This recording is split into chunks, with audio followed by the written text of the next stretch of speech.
Arcane is what I like to call depressingly perfect. Snap, girl. I think you dropped something. My jaw. The characters are complex, nuanced, and endearing. The animation is gorgeous.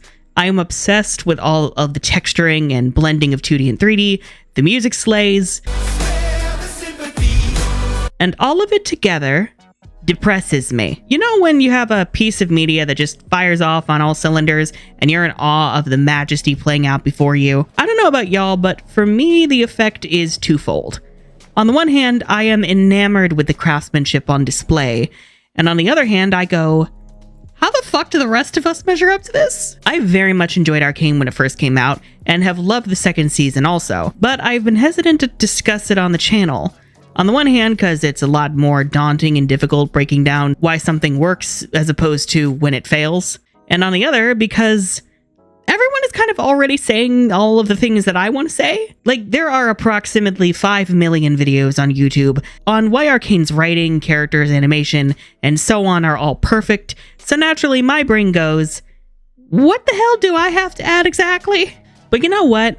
I really dug season 2, and rewatching the first season, it's aged like wine. And moreover, I deeply appreciate not only Arcane's innovative animation, but also its success as an adaptation. Namely, that I don't have to suffer through League of Legends to understand what is happening. Because from my friends who are familiar with League of Legends, they love it, but they would never recommend it to any living thing. So today we're going to talk about everything I love about Arcane and why it works so well for me. And most of these elements are going to be revolving around the second season because that's the most fresh in my memory. Naturally, spoilers for both seasons of Arcane are ahead, so you've been warned. Primarily, this will all be around the character writing, the themes, and the animation. Because as a 3D animation hobbyist, I am absolutely enthralled with the look of the show. Before we begin, ciao. My name's Thomas, aka the Unicorn of War, and I talk about whatever the hell I like. Animation, games, media, discussions in general. And if you like what you find here, then hey, why not subscribe and ring that bell for notifications? Because, as we like to say here, YouTube hates creators. You can also pledge your support for myself and the channel over on Patreon. Perks include early access videos and scripts, exclusive videos to certain tiers, and access to the private Union of War Discord server. It's very gay and chill there. Now, without further ado, let the chaos commence.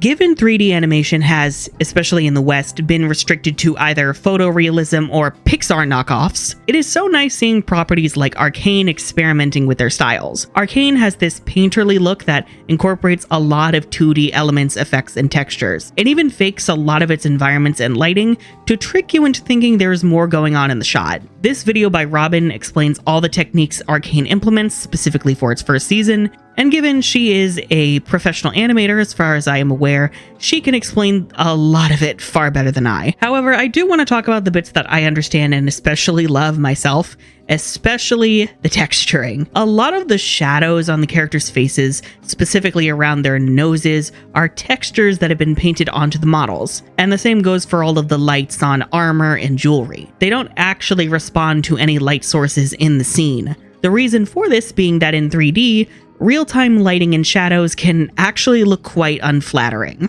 In a lot of older 3D games, there were no real light sources because their consoles would explode if they tried doing that. And so these games would fake their detail and their shading through their textures. Arcane does still have actual lights, but uses them for dramatic effect and emphasis. I am also obsessed with the use of color association. How blue is associated initially with Hex Tech and eventually Jinx and the revolution she inspires. How often does blue get to be the chaotic one? Purple is associated with Shimmer and green with the firelights, as well as Revik's horrifying abominations of science. Naturally, you can go pretty wild with what the colors represent individually, a la this Reddit post. The blue is potential really fucked me up, not gonna lie, especially rewatching those first 3 episodes.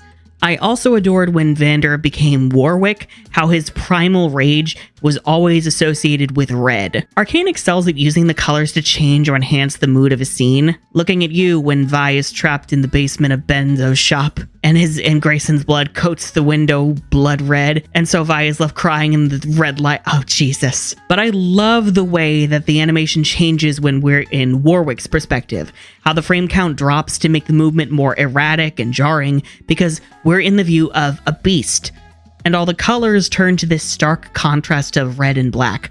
One of my favorite color combos. Then there's the images of Vander's past with Vi, Powder, Clagger, and Milo, all done in watercolor to provide this bright, warm, wholesome feeling, contrasted against how harsh the rest of the show feels. It really makes you yearn for the better days and hope that Vander will be restored to his old self. And then they rip that away by having those watercolor memories literally burn away before your eyes. It's so masterful and so fucking rude. And his mindscape? Generally speaking, I love how webby and abstract everything to do with the out-of-control hex tech in Season 2 gets. And I adore seeing that expanded into the mind of Vander.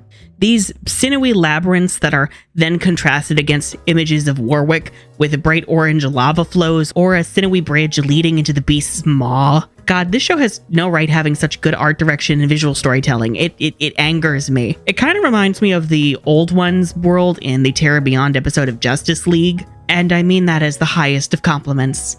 The Black Rose. Admittedly, I do wish it was integrated a bit more concretely into the story, especially because the identity of Weird Shadow Bitch feels like it relies a lot on knowledge of the games. That said, I do still enjoy what it means for Mel and Umbessa's stories, and especially for the visuals. The black rose petals with that warped red space that they create. The black roses overtaking Elora's body. Oh, it's such good body horror. I generally really enjoy when things considered beautiful and light are twisted and warped into sights of utter terror, and that especially goes for flowers. It's the only reason I have hope for Silent Hill F. Something we all definitely adore is the visuals used to represent Jinx's mental state. How when her trauma and grief take center stage, we are put into her headspace to feel how she feels. The erratic camera cuts and her erratic movements, the colors growing starker, the 2D overlays looking like mental graffiti in the image of the friends whose lives her mistake took. Chef's kiss. I can't really speak as to the representation of mental health since I'm not an expert. I'm just an idiot with a microphone. But personally, I appreciate the deep empathy shown for Jinx's character. That goes for everyone in the show, truthfully, but I'm always feeling for Jinx and made to understand where she's coming from, even at her lowest points. You may at times fear her, but you never stop feeling for her, nor rooting for her. And these effects play a huge role in that. And let's be real, she and Echo steal the show in both seasons. Iconically, both in episode 7. Wow, what is up with that? There isn't really much action in their bridge fight, but there is so much that's going on. The ticking as Echo waves the pocket watch, the slow motion as the two prepare to duke it out, and the throwbacks to their past selves about how much they've changed. A friend of mine pointed out the contrast between the animals they're associated with too, namely Echo's Firefly versus Jinx's Raven. We will delve into that in the theme section, but suffice to say, I am so obsessed with this imagery. But their dance in season 2 is so cute. The frame rate drops, but this time to make you savor how cute the moment is, and enjoy these two just getting the chance to cut loose and not have a care in the world. My soul really needed that with what season 2 was doing to me up until that point. And last thing I will touch on animation-wise, the dolls under Victor's control. Firstly, Hex Victor is so freaky. Oh my god, what is that? Like, his human face has been parted by a scary robot face, but it's a subtle detail you may not initially focus on, and I love it so much with how it reinforces him losing his humanity.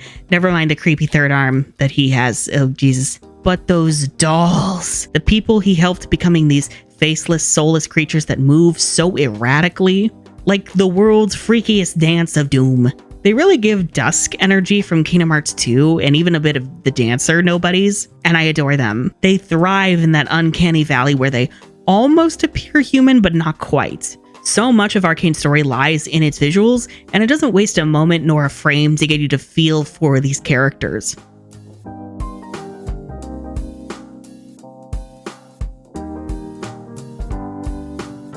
Like I mentioned with Jinx, Arcane forces you to deeply empathize with the whole cast, to see them all as fully fleshed out, developed people with their own motivations and goals, rather than caricatures or chess pieces for the plot to move forward. Even when pitted against each other, you still feel for the characters, and while an ensemble cast, Arcane is careful with its pacing not to overwhelm you with the number of characters. I really feel for Violet. As a protagonist, she rules, as the story focuses on her trying to protect her family, then after the time skip, trying to find and get through to her sister, who has now become Jinx. Vi? Oh, Powder! Oh my god. Vi's life has been shaped and defined by loss. The loss of her parents, the loss of Vander, Milo, and Clagger, and the loss of Powder. And for a big chunk of season 2, the loss of Kate. Everyone in my life has changed. Promise me you won't change. 1 hour later. God, I wish I was dead. Sure, keep breaking my heart. Okay, yeah, sure, that's fine. That's fine. Through it all, Vi's fear of loss comes from the deep love that she has for the people in her life and their memory. Seeing her routinely try to get through to Jinx, it really breaks my heart seeing those efforts fail initially and seeing Vi driven to try and kill her. But then in the time skip where Vi decides to enter her black hair era, which she slays by the way, having her and Jinx's roles reversed as Jinx is the one to reach out to try and save Vander, it's really interesting seeing how Vi, hitting her rock bottom and losing what little she had left, now comes to forgive and care for Jinx again, as Jinx finds her own meaning in life through Isha. What if we stayed? Help them out. We?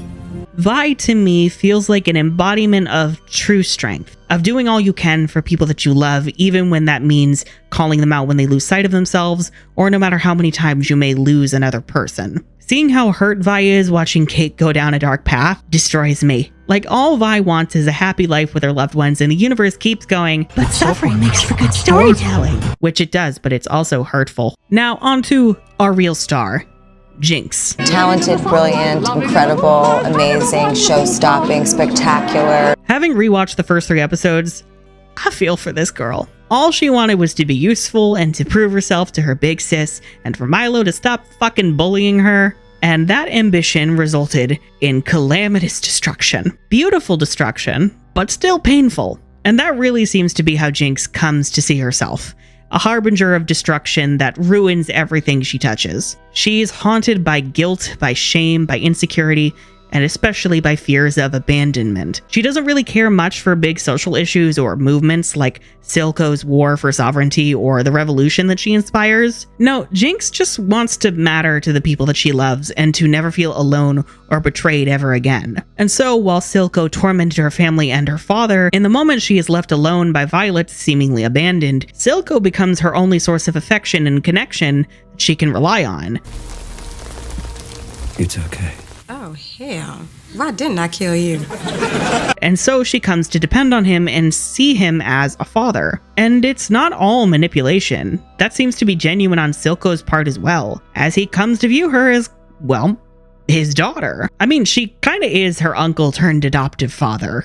Seeing Jinx struggle in her loyalties between Silco and Vi in the first season, especially with Vi threatening the life that Jinx has grown accustomed to and seemingly replacing her with Kate, it's kind of no wonder that Jinx's mental state is so fragmented. She's torn not only between loyalties, but identities.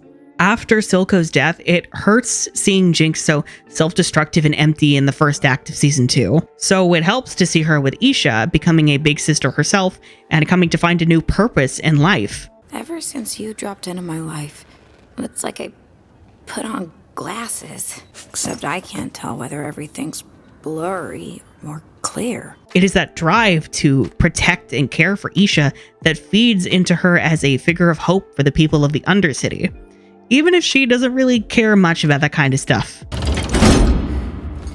You're late for Stinkma's great comeuppance. But of course, it's kind of back to Despair Town when Isha sacrifices herself. How fucking dare you? Seeing Jinx with all of her hair down, her face just so warped in sorrow and pain, hearing her say there is no good part of her and how she's gonna break the cycle. There's no good version of me. What are you gonna do? Break the cycle. Fucking ow. But that also makes it all the stronger when she comes back to fight against Ambessa's forces and Warwick.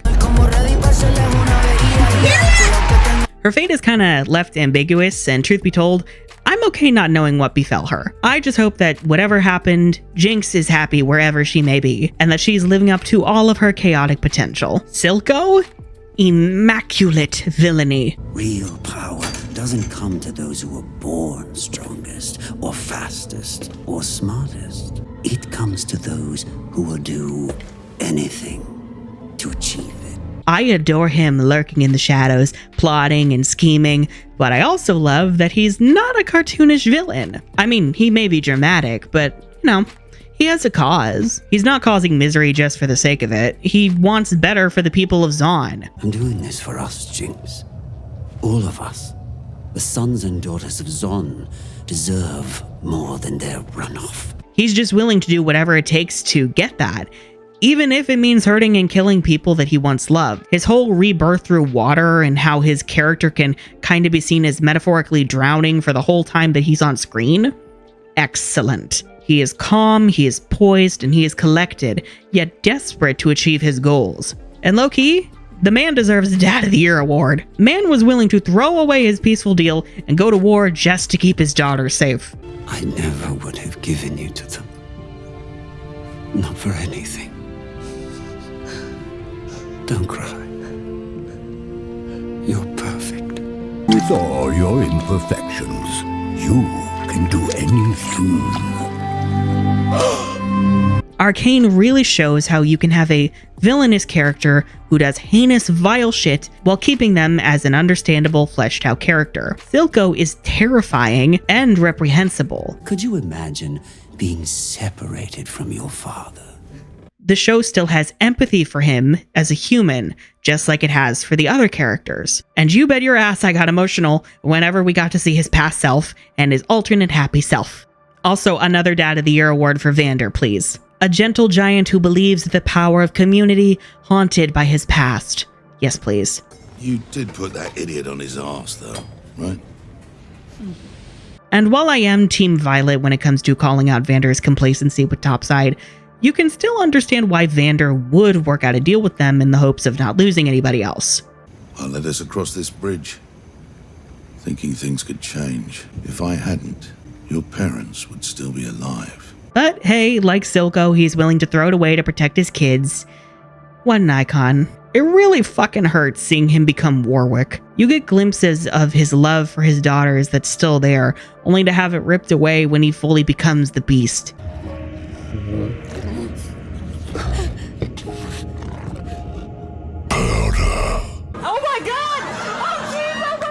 The irony of him being the Hound of the Underground also hurts deep, and yes, I will be seeing the writers in court for emotional damages. Echo is my baby boy, and I would die for him. I absolutely love him becoming the leader of the Firelights, keeping hope alive for the Underground in the face of Silco's more violent, cruel faction. Oh, you should have learned more. You still punch like a little boy. And you still block with your face. And also his whole time motif with the pocket watch, the hourglass, and finally being able to go back 4 seconds. Obsessed. Gives him a unique, useful ability without it being overpowered. We have him to thank for saving Jinx. Now, Caitlyn. Oh, Miss Kate. Matilda. My parents named me Matilda after my great-grandmother Matilda. I do love her, especially her naivete and how the world outside her cushy manner actually works, and her desire to understand it. Her relationship with Vi is so fucking cute, and I love how she is both sassy and very easily flustered. And really, she seems far more genuine than her parents. Like, I was so gagged with how fast her mom turned heel on Jason this first few episodes. We've known Jace for years. Besides, we're his patrons. If anyone is meant to speak up for him, it's us. 2 hours later. I just wanted to explain. I think you've done enough. And then all of a sudden, when Jace is popular again, she's on board again. And Kate the whole while is like, yeah, she two-faced. Kate seems quite ignorant to the darkness and ugly truths of the world, mostly because of her privileges and sheltered life. How many chats have you had with her? You know, I never even thought to count. She's never had to worry about starving or losing people the way that Vi always has, which explains her naive optimism in working with Vi to change Piltover, her ignorance in how vile the Enforcers are, and also how thoroughly she is rocked when she loses her mother at the end of season 1, and how that grief radically changes her in season 2. In season 2, we see how Kate's pain is exploited by Ambessa, how her grief and hatred of Jinx in turn makes her skeptical of the people of Zaun as they push back further, attacking Topside during a memorial. A memorial?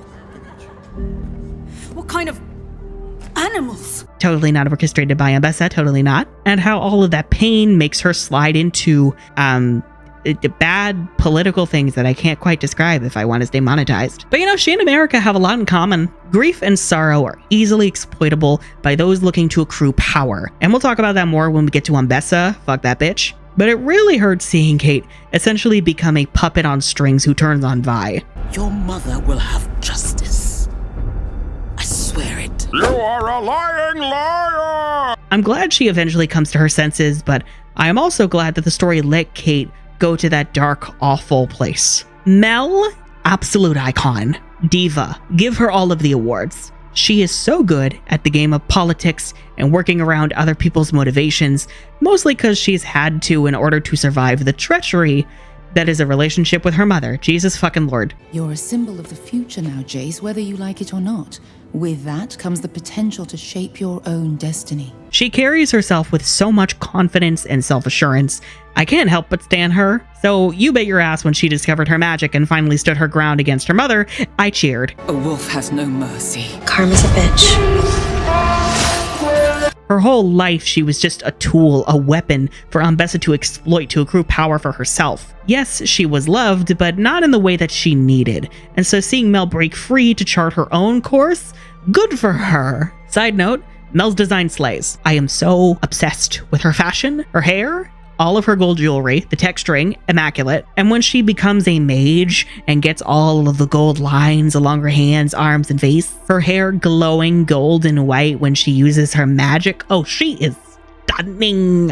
It is a crime we didn't get to see more of her as a mage. And speaking of Ambessa, what a good antagonist. The way that she exploits people's grief and fears in order to gain power, her love of bloodshed and war and violence. The way that she talks about sacrifice and throws everyone under the bus until she has no one left in her corner that she can count on herself. Chef's fucking kiss. Jace is Precious Science Boy and he must be protected. And while most of the time I want to slap him, it's for his own good. He truly believes in wanting to make the world a better place through hex tech.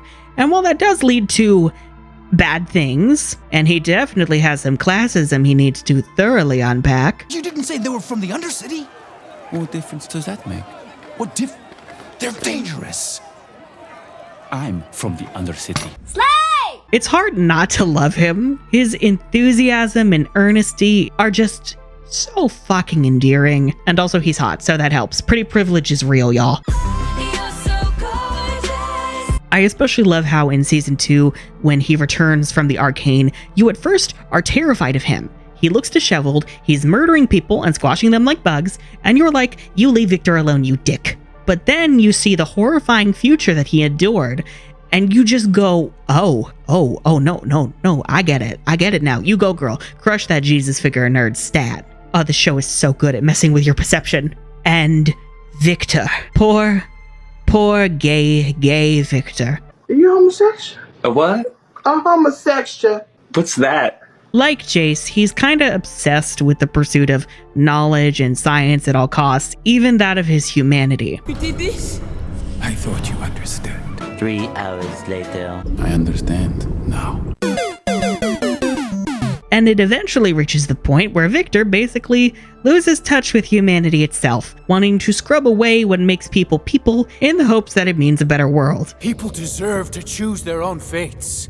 Choice is false. I hate it here. Basically, he becomes Artorius Colbrand from Tales of Berseria, but more demure and gay. I definitely wasn't expecting him to become one of our final big bads, but I double definitely wasn't expecting him to be the one to stop himself. Well, I mean, I saw the hooded figure and I was like, oh, that has to be Victor. It can't be anyone fucking else. But still, I am shooketh. We love it when people change for the better and then mess with the fabric of time to stop their past selves from making a horrible mistake. Who hasn't been there? Oh, And I don't have much to say about Heimerdinger, but I love him. He's so fucking cute, and so is his little cloud pet thing. I don't know what it's called, but I want one. Is there a plushie? Truthfully, Heimerdinger was right to be fucking terrified of magic and hex tech. His singing voice is immaculate, and I want to hug and squeeze the shit out of him. I feel like if you hugged him, he would squeak like a rubber duck, and I would die for him. So yes, I am very, very sad that they had him die twice, and once for a joke.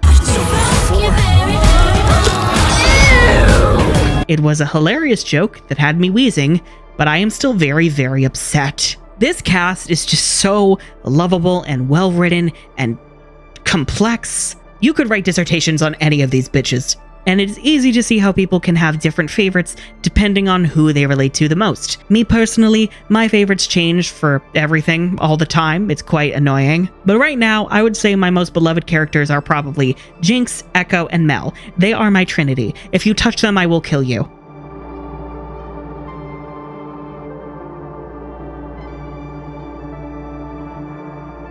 Loss and grief permeate Arcane's story. Every character has lost people they love, and the conflicts often stem from how the characters respond to that loss. Some decide to try and avenge those losses, while others run from them. Some pick up a weapon to try and change the world for the better, and others have a different idea for change and a different view of what the world should be, leading to an inevitable clash. Grief can make you a stronger, better person, but only if you deal with it properly. If you don't know how to handle it, it can very easily be your undoing. There was a moment that my friend pointed out in the Echo and Jinx fight, how Echo is associated with a firefly and Jinx with a raven. He mentioned the significance of fireflies, and a quick Google search and suppressed memories of Sailor Moon S confirmed fireflies are often associated with love as well as lost souls. Specifically, the souls of soldiers lost in war. Interesting, given how many characters in Arcane have died in violent wars and conflicts. So Echo can be argued to be a more positive representation of dealing with grief, whereas Jinx, via the Raven, is grief's destructive capabilities. How Jinx comes undone through the guilt of the deaths resulting from her actions, and her lashing out at the idea of losing Vi again, and later Silco and Isha. Another thing this friend mentioned, how the characters are all driven, for better or worse, by love. Ambessa, who does love Mel on some level, destroys her family, sacrifices a child, and tries to destroy Piltover, and possibly humanity, for the sake of a small circle of people. I pray you never suffer the agony of being forced to forsake one child to save another. Which is not even enough to make a circle. It's literally just her and Mel. That's not a circle. What shape is that? The shape of selfishness. I guess a triangle, but like there's only two, so... Also, Silco's violence is driven by the love he once had for his brother and his love for Jinx and the people of Zaun. And also himself. Even creepy Dr. Revik, or Singed or whatever, driven to create inhuman experiments. How dare you do that to Vander? And ruin lives to just escape death and bring back his daughter. It is that love and also that fear of loss and death that results in further destruction and loss that we see in the show. Jace and Victor wanting to better people's lives through scientific pursuit, leading to a quiet, eerie future devoid of life, where humanity itself has been tossed away because of its capacity for destruction, but also meaning throwing away its capacity for love. You can't have one and not the other. That's not how that works. That's not how any of this works. Oh yeah, and also, all of the themes in the show to do with class and power, how the show doesn't shy away from the abusive power that Piltover holds over Zaun, and the violence that its enforcers dole out onto the people of the underground, innocent or otherwise. Leave the babies alone, you bastards. How it tackles the question of whether violence is justified in fighting back against oppression without dehumanizing anyone involved. And I just appreciate how nuanced and thoughtful Arcane is in basically every regard. So, yeah. Arcane slaps. In every category, it is an 11 out of 10, and the hype is very much justified. While I am sad that it's come to an end, I am also happy that it's not dragging its story out unnecessarily, and it knows when to come to an end. If we see more stories from these creators also set in this world, I am definitely going to be interested, and I hope they can live up to Arcane's quality. And also, I am never playing League of Legends to learn. I'd rather be killed. Anyhow, if you enjoyed this video and would like to see more content like this from me, then again, be sure to subscribe and ring that bell for notifications, because YouTube hates creators. Also, please consider, if you're willing and able, pledging your support over on Patreon. I'm the Unicorn of War, and my emotions after Arcane are a shit show.